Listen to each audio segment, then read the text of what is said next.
जी अस्सलाम वालेकुम दोस्तों, क्या हाल है आपका? खैरोफियत से हैं। आज मैं आपको जापान के वीज़ा के बारे में मालूमात देना चाहता हूँ। जापान की जो एम्बेसी है उसकी वीज़ा फ़ीस कोई नहीं है। पूरी दुनिया में पाकिस्तानी जापान एम्बेसी जाकर बगैर वीज़ा फ़ीस दिए वीज़ा ले सकते हैं। जापान की एम्बेसी में वीज़ा लेने के लिए आपको कंफर्म टिकट और कंफर्म होटल बुकिंग देना पड़ती है। इसके साथ ही साथ आपको जापान से इनविटेशन लेटर भी मंगवाना पड़ता है।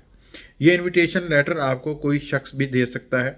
इसके अलावा जापान में ट्रेड फेयर, एग्जीबिशन या जो कॉन्फ्रेंस हो रही होती है उसको अटेंड करने के लिए जापान से इनविटेशन मंगवाना पड़ता है।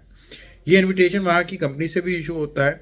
और इसके अलावा जो आदमी आपको इनवाइट कर रहा है वो वहाँ की मिनिस्ट्री ऑफ फॉरेन अफेयर्स से इनविटेशन इशू करवा कर आपको भेज सकता है। इसके अलावा आपकी ज़ाती बैंक स्टेटमेंट चाहिए होती है। बैंक आपका कम अकाउंट जो सा है वो कम से कम 4 महीने पहले खुला हो और क्लोजिंग बैलेंस जो सा है उसका 15 से 20 लाख होना चाहिए। उसके बाद आप अपने साथ फॉर्म फिल करते हैं और अपना पासपोर्ट, 4 तस्वीरें, वाइट बैकग्राउंड, पासपोर्ट साइज़, शनाख्ती कार्ड की copy, visa form, invitation, bank statement और अपनी कंपनी का लेटर हेड अगर आप बिज़नेस करते हैं तो। और इसके अलावा आप एनटीएन चैम्बर ऑफ कॉमर्स की मेंबरशिप, वीज़ा रिकमेंडेशन लेटर, ये पेपर्स भी आप साथ अटैच कर सकते हैं अगर आप बिजनेसमैन हैं। अगर आप सैलरीड पर्सन हैं, जॉब करते हैं, तो इस सूरत में आपने अपना अपॉइंटमेंट लेटर और पिछले 4 से 6 माह की सैलरी स्लिप्स जो सी हैं वो अटैच करना होती हैं।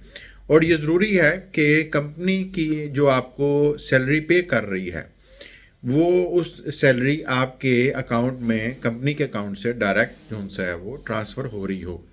इसमें सैलरी स्लिप जो सी है वो सिर्फ होना ज़रूरी नहीं होता। तो उसके बाद आप जो सा जापान का वीज़ा कम से कम 30 दिन का हासिल कर सकते हैं। मैक्सिमम ये आपको 3 माह का मिलता है। एंट्री जो सी है कम से कम ये 30 दिन की आपको जापानी एयरपोर्ट पर हासिल होती है। तो ये है मालूमात जापान का वीज़ा हासिल करने के लिए। तो हमारी जो ट्रैवल एजेंसी है वो आपको इनविटेशन लेटर और ये फ़ाइल प्रिपरेशन में ताउन फराहम करती है।